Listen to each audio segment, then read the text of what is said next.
Hello and welcome to HardReset.Info. In today's tutorial I will show you how to add Fingerprint in One UI operating system.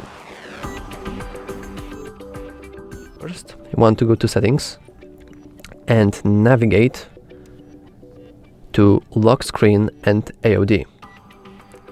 Here we can click this button, Screen Lock and the Biometric. We must enter our current PIN in order to continue. And here we can choose a way to change our current password. We want to click Fingerprints, and a new menu will appear. We click Continue, and then we'll just continue with instructions that app gives us. We scan our fingerprint, and we then should be able to unlock our phone using our finger. If you found this tutorial helpful, please like and subscribe. Thank you.